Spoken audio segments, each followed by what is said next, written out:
G'day guys, welcome back to another episode of the Caravan build series. In this episode, it's a bit all over the shop, so we apologise in advance. We sort of started filming on the wall skins, and it sort of goes through lots of different stages up until the slide out kitchen. We sort of did things in funny stages, which you'll see in the video. And I just wanted to let you know beforehand, we had Ellie's dad helping us for a few days while we did the sheeting on the inside, so I didn't get a chance to film like every step of the way in super high detail because we were just busy hooking in while we had him there. So I didn't want to stop and have to film and waste time like that. So yeah, some things I didn't get to film, but I'll try my best to explain them as we go in the video and what we did.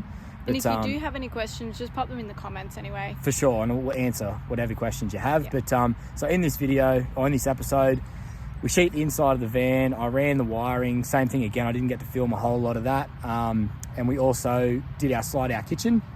So at the moment, while filming this little bit of footage, we're actually on the road traveling in Sunny. He's complete. We have heaps of footage to come. So stay tuned for them. But we hope you enjoy this episode. Again, sorry it's a little bit all over the shop, but hopefully you can still get a bit of an idea on what we've done.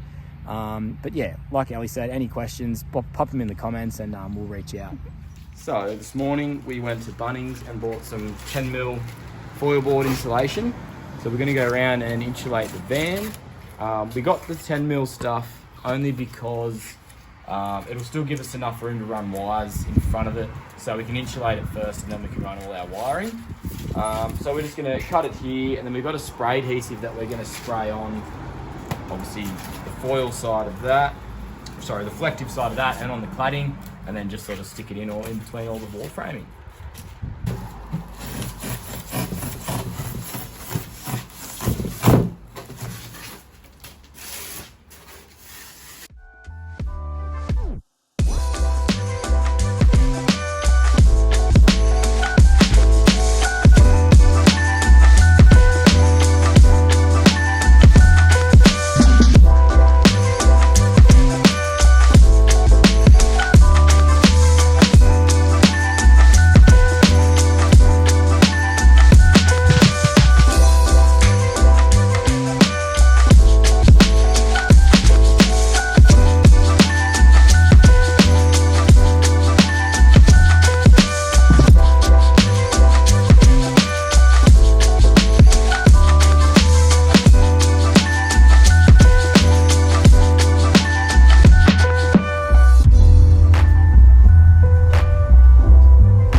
So this is the hatch door we bought for the side of the van. We're going to do our slide out kitchen under the bed at the back here.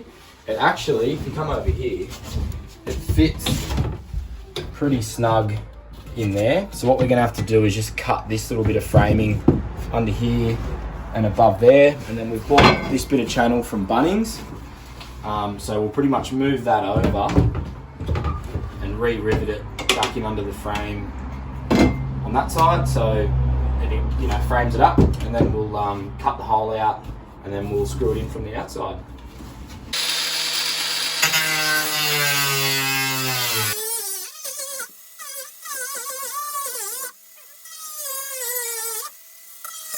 So what I did was, with that channel I bought from Bunnings, it was only 20 by 20. It was a little bit narrower than the framing that was there. So what I did was, the bit I cut out from here, I just sat that bit of channel inside it. And rivet it to that. So what I'm going to do now, I've marked where it needs to go, slide it in place, and then I'll just rivet that through the frame there, and then from the outside that hatch should fit in. Let's have a look, just like that, but obviously on the outside. So I've got the metal cutting blade in the jigsaw, and what I've done is I've just drilled a 13mm hole in the corner just so I can get the blade in, and I've taped it up, so I'm just going to run along that tape, cut that hole out. Jigsaw should be able to do a nice straight edge, run that blade along the frame on the inside.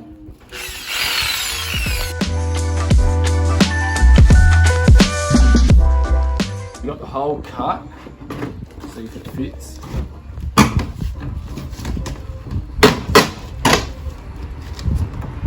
There we go.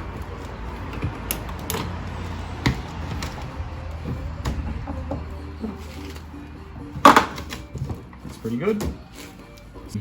Put some of that butyl tape in and screw it in.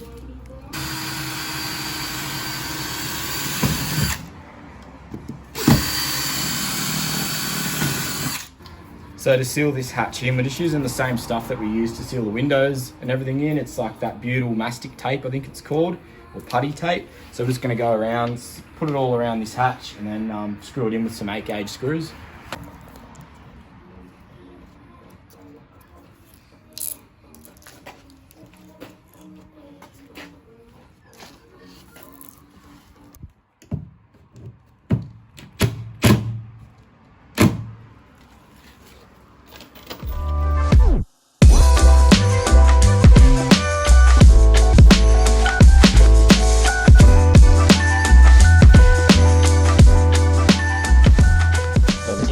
And the wiring in the van is pretty much done. There was just a few things that we couldn't wire up at the moment, just because we couldn't really fit it anymore on the door side. There's only limited space to run wires through, so it's just the fridge wiring, the water pump, and then just the USB outlet that's outside. So they're gonna have to go under the floor, and I'll pop them up inside the cabinetry once the wall's sheeted. But if I turn you around, everything has to be run through the walls is done. So I've drilled holes and put these rubber grommets in through the frame.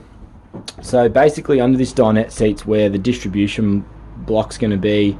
All the positive and negatives are going to run from there. And then in some conduit, I've run some 8 BNS cable through there and around to under this bench seat, which that's where the battery's going to be. The electrician is going to come back once we've sheeted the walls, and he's going to do all the RCDs and the PowerPoints and then all the electrical compliance and all that sort of thing. At the moment it's just the cabling there. So basically I'll start here. So yeah, if you run from the battery through to this side, that's where all the positive and negatives are going to run. And then this one here is our pop top lights. So it comes up through there. So basically it goes through the frame under there, and then out through the top, so that way the wall sheet will come to there and the top sheet will come to here, and you won't see any wiring. And that goes through little rubber grommet there.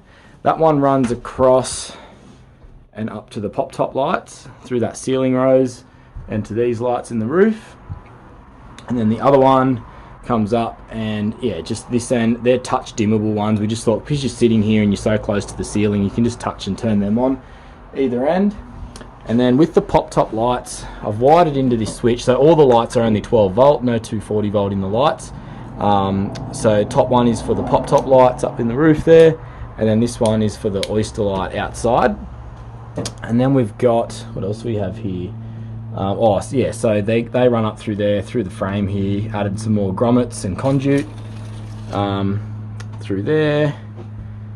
So, and then I've got, this is just, I just plugged it in to make sure it worked. So this USB outlet's going to go on the side of the kitchen bench for our phones and things. And then I've also tapped into that for our Sirocco fan. It's going to sit up here. So we've got outside power point. That's a USB and SIG socket outside as well. We'll have an inside power point up here, and then one under the bench if we want to run the fridge off mains as well. But the fridge we'll have an Anderson plug down here for the fridge as well. Fridge is going just here. Otherwise, that's pretty much it. So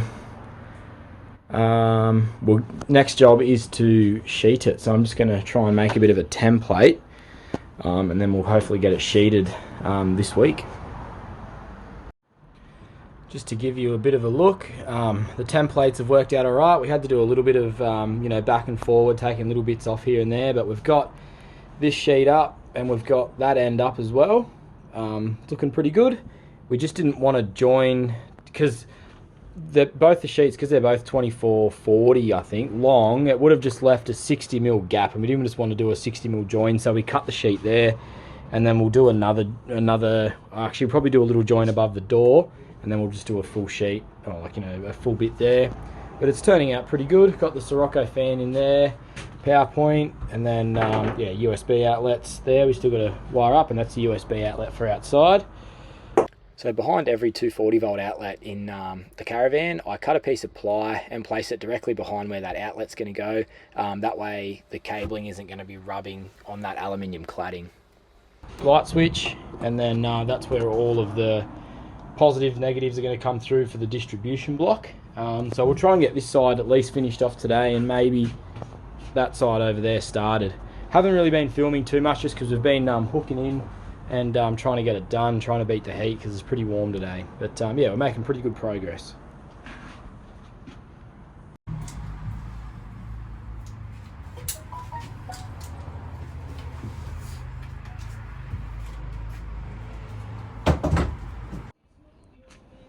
So these are the sheets we're using to sheet the Caravan. They're a polyester ply, 3mm. I got these from Plycoat. So we got 7 sheets of that. It's already white on one side, which is really nice. What I thought I'd just show you now is with the ends here, we used bendy ply. So you can get this bendy ply to bend either the long ways or short, or the short side. So we got it that bent, you know, the long ways. So it made that curve really easy to do. So this is it here, just to give you a bit of an idea. Like it curves up really easy. So I think it's 4mm thick, but yeah, we're going to cut that now to do that last end, and then we've still got a bit of still another full sheet of that polyester ply to do just under the ends here.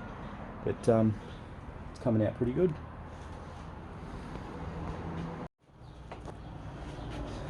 So everything is sheeted. Just going to go around now and give it a lick of paint. So L's just starting there. We've masked up around the windows and everything. We'll just give this bendy ply a coat of paint, and yeah, around the windows. And we're going to give this pop top collar another coat because as we predicted, it has moved a bit, and you can see the natural finish. So we're just going to go around and give that a bit of a touch up before we put this moulding on.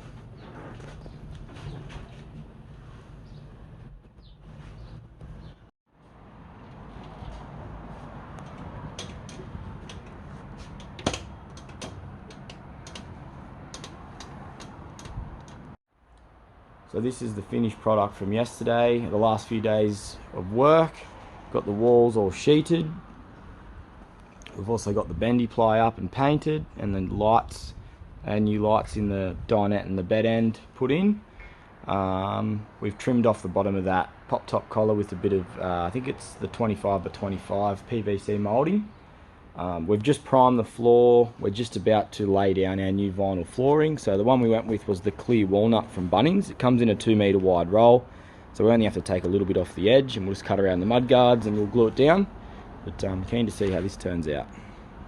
So like most things on this build, this was the first time I've ever laid vinyl flooring. So after we primed it, we put the vinyl adhesive down, but unfortunately we didn't have anything to roll out all those air bubbles, so we were only using a rag and trying to squeeze them out by hand. But yeah, unfortunately you can see a few bubbles, but once the cabinetry went in, they're not as noticeable at all.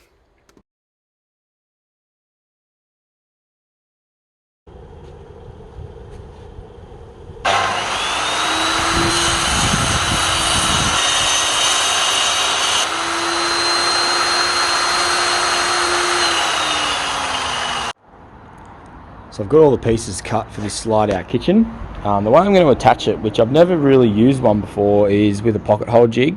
So I was having a bit of a practice yesterday. I bought a cheap one from Bunnings years ago that I never actually used, a Craft-Right one, but it's just not very, I find it's not very accurate, and it's kind of hard to work out like how to set it all and everything. So I went to Total Tools. It was only 29 bucks.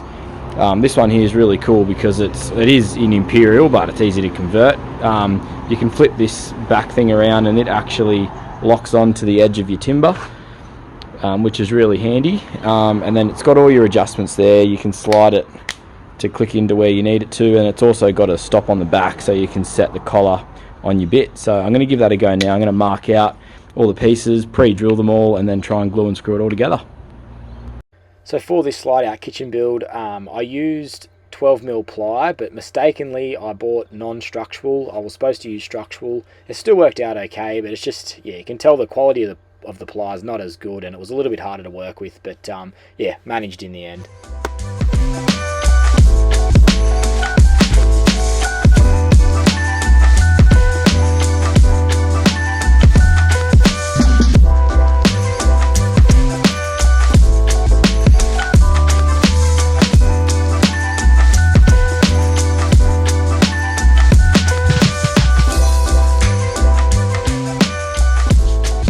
So that was my first time using pocket hole screws to make anything, and it actually was quite easy. It all pulled together really good. So I've got pocket holes on the bottom holding everything together, and then at the back, so that way you don't see any screws along the side. So this looks a bit messy, but I've just marked out where I'm going to cut out, just so you can access underneath the gas cooker and under the sink to store like the hose and bits and pieces like that. So I'm just going to go through with the jigsaw now, cut it out, and then router that edge, and then give everything a good sand, and then work out how I'm going to mount the top and probably give it a lick of paint.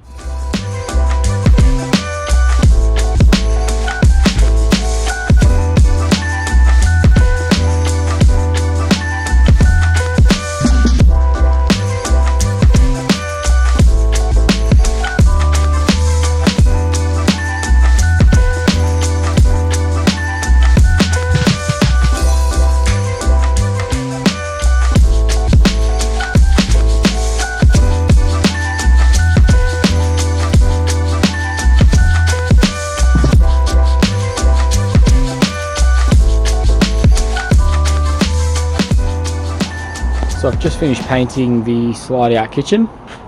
I've painted it with the leftover paint from the bendy ply. I've bought this Tassie oak hardwood panel. We're going to use this same stuff for our kitchen bench inside, and we've used Tassie oak for the trim in the pop top, on the pop top collar, so just try and stick with the same theme. So what I'm going to do is cut a piece and mount it to here.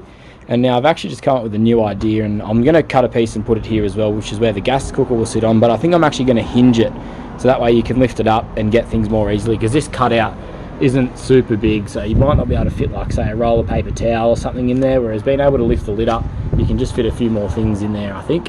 So that's what I'm thinking of doing. I'm just going to cut this up now and see how we go at mounting it.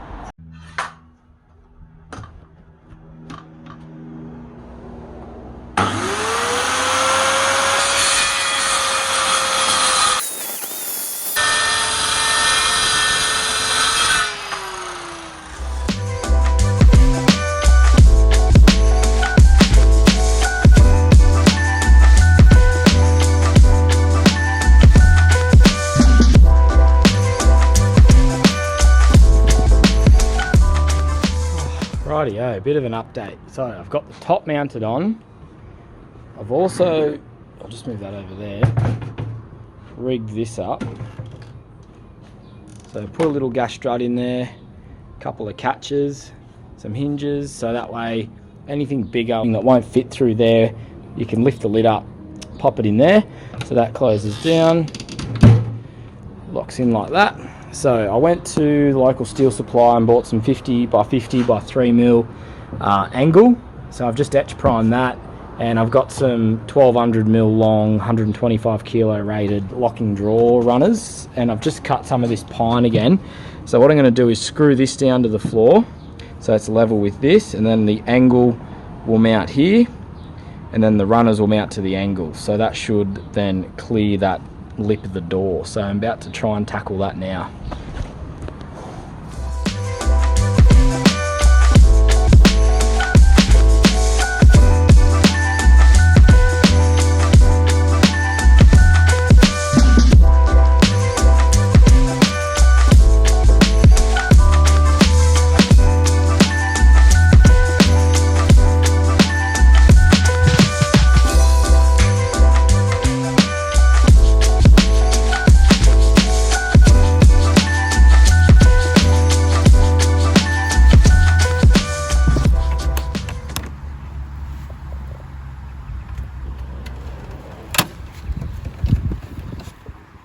So I've got the sink installed. This sink here was only a cheap eBay one. As you can see, it's not the greatest quality, but we like the size of it. And I also bought this folding tap off eBay as well, so it goes around, you can use it out that way. And it came with this little, pretty flimsy little drain that you just pop up there. I end up cutting a hole under it, and then we can just drain that into a bucket and tip it out. So the way we sealed this in, we used the same like putty tape that we used on the windows, and then I just ran some silicone around it. There was no tabs on this to sort of screw it up underneath, so I had to sort of seal it down. So I used that putty tape to stick it down, and then just put a bead of silicone around it. I'm going to show you a little bit more about how we plumb this up in a future video, all about the plumbing. So basically, I'll just quickly explain. We use these Ryco fittings, and coming out of the tap, we've got these John Guest fittings, and they run into the back of these Ryco fittings, and then down into the underneath, which I've plumbed up hot and cold to here. And then we use our kick-ass instant hot water shower to plumb hot water to the outdoor kitchen. It works awesome. We're so happy with how it works. We'll show you more about the plumbing in another episode.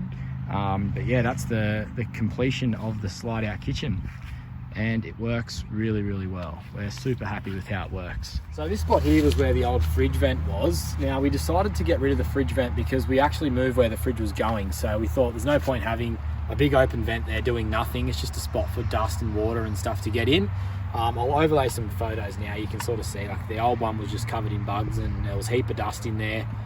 So we bought some aluminium composite panel and we blanked this off, and then we decided to make a drop down table. We thought that's probably going to be of better use. So the way we did that was we bought some, I think it's 20 by 10 aluminium box from Bunnings, and we just made up a simple frame and sheeted it either side with that composite panel. If you come in a bit closer now, we just added some over center catches, and that holds it closed, and just a piano hinge at the bottom. And this is actually one of the awning poles off my old King's awning that broke. I ended up cutting it down and making a bit of a leg. So the way that works is, got a hole here that I drilled for the top of the leg to go in. Just open up that catch, pop the leg in, and then you can adjust that to whatever height you need. And we found it really handy too, because we got a washing up, like a drying rack. So if we finish washing up and we want to dry it, we can sit that there and just drop that leg down a little bit, and that helps everything drain off. Yeah, it works really well. So this table's been awesome. We sit the Weber on there, and we can either put the gas cooker on there or our washing up, or even just sit up there to eat lunch or dinner, and it's, yeah, really, really good. I'm so glad we put it on. Frame up our bed frame, we used the primed porta-pine from Bunnings. It's 42 by 18, and we also decided to put Louie and Darla's bed under our bed, which you can see there. We framed it up, and now this is what it looks like with the bed on top. So we've just mounted the bed in. We bought this bed very early on when we bought the Caravan. Actually, it was just a cheap one off Marketplace. It was just a double bed frame, and we just took the headboard and the end off it and just used the base. We had to cut it down a little bit to fit. It's got the proper slats. So we've made the frame for it to sit on, and I've also, I'll just zoom in a bit there, just got some hinges up the back. The only thing we haven't added yet is the gas strut. So, and that's their little hidey hole, so their bed will be underneath our bed. We found one from Big W that fit perfect. So I'll just show you here. We've taken the winder off so it misses, so it'll go up to there. I didn't really think about the positioning of that USB outlet before I put the bed in, but still lifts up a fair bit. Access underneath the bed, so I'll just have to get some gas struts to help that lift up, and then once that's done I can throw the mattress on. But yeah, happy with how that's turned out. Well, that brings us to the end of episode 6. Thanks heaps for tuning in, guys. We really appreciate it. If you have any questions about any part of that episode, just pop them in the comments below, and we'll get back to you as best we can. And otherwise, you can reach us on our socials at Joss and Elle. Don't forget to also like and subscribe to our channel, guys, and also hit the bell icon. That means you'll get a notification when a new video goes up. Like we said in the intro, we do have a few more coming out, so jump on, give us a like and subscribe. It's the best way to support us too. So thanks so much. See you in the next one.